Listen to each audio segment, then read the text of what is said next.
Hello and welcome to Your Choice, Your Way, Sleep and Rest resource for young people, parents and carers. In this episode we've got a quiz exploring sleep, rest and wake-up routines, and then we've got some top tips for sleep and rest voiced by young people offering their own advice. Thank you, Femi. Before we move on to the quiz, what's your sleep routine?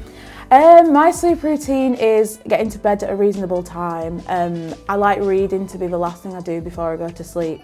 So I'll go on my phone for a bit, not too long, and then I will read on my Kindle for a bit and go to sleep at a reasonable time.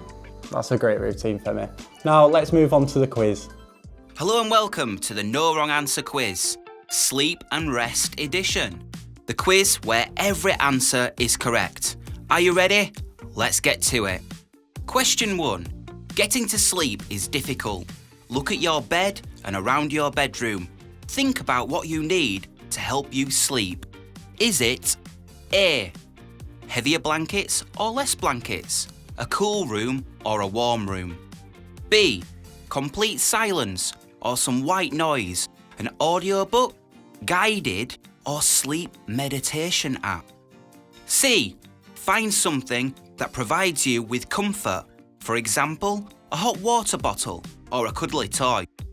D, meditation. Create a quiet space with complete darkness or maybe some light.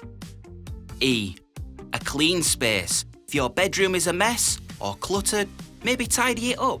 Remember, a clean space is a healthy one. Well done, you got it right, because there's no wrong answer. These are just a few simple suggestions to make your sleep and rest time a little easier. Maybe you have some ideas of your own. Try talking to friends, family to find out what they do when they are finding it difficult to sleep. Question 2. It's approaching bedtime, but you are not feeling sleepy. Do you A, take a bath or shower, get changed, brush your teeth, and settle into a comfortable, quiet space and prepare for sleep?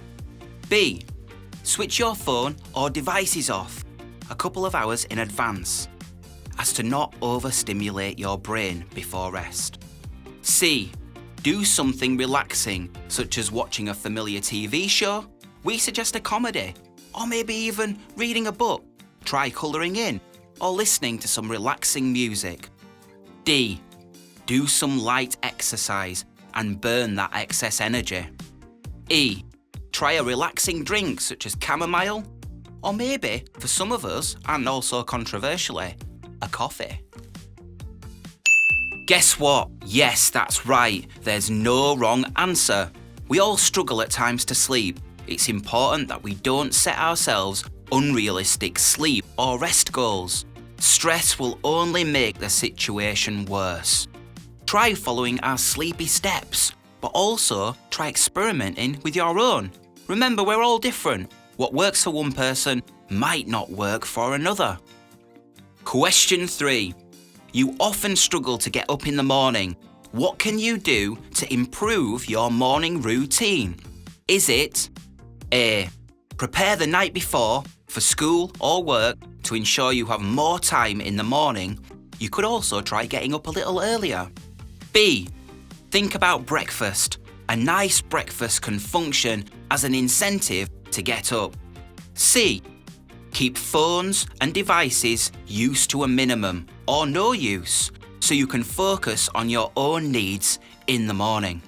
D, have a drink of water ready at the side of your bed to help you wake up. E, set more than one alarm and ease your way into the day, slowly coming around from sleep and rest. Maybe try using a sand timer or some kind of visual aid. There you have it, our final question, and another one where there is no wrong answer. It's true, getting up can be quite difficult. Our top tip is to use as many different ways as possible to help you start the day. If something isn't working for you, just simply try something else. Ask for help, but remember, it's about what works for you. And that brings us to the end of our No Wrong Answer quiz, Sleep and Rest edition. Thank you for watching. Thank you for listening. Now back to George and Femi in the studio. There were some really useful suggestions to help you sleep and get up in that quiz. Interesting that there were some wake-up tips in there too.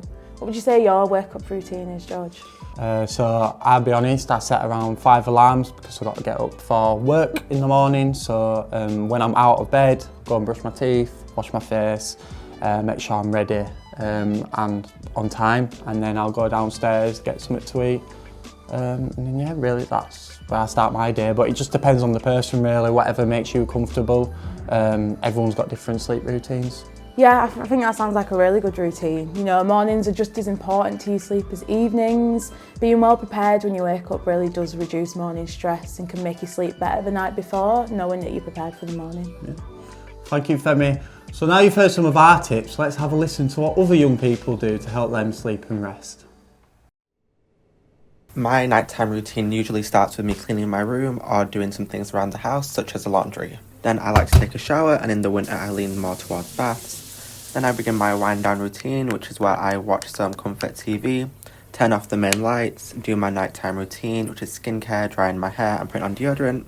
Then I get into bed, and that's about the time I fall asleep. When I can't sleep, I read, daydream and watch something on TV.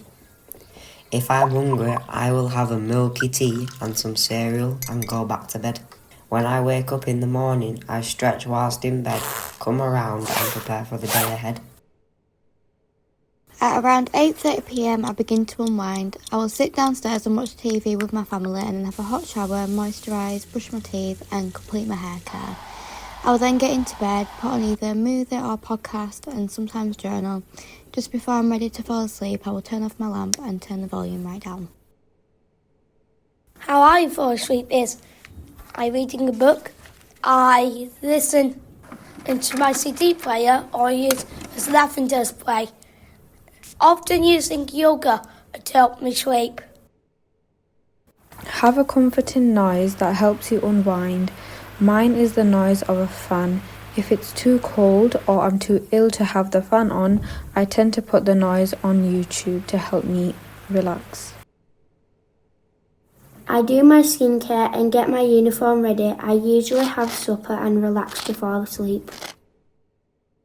To help me fall asleep, I like to listen to stories on my Tony box or an audio book. Some brilliant advice there from our young people. I think I'll definitely try some of those, and I loved the suggestion of relaxing yoga. Yeah, I like the one where they suggested using white noise, like the sound of a fan, to help them sleep, so I might have to try that one out. Well, we hope you enjoyed this resource. It's been great to see and hear what others do to help them sleep and rest. If you found this useful, why not check out the Your Choice, Your Way Food for Thought resource for young people, parents and carers. Good night from us.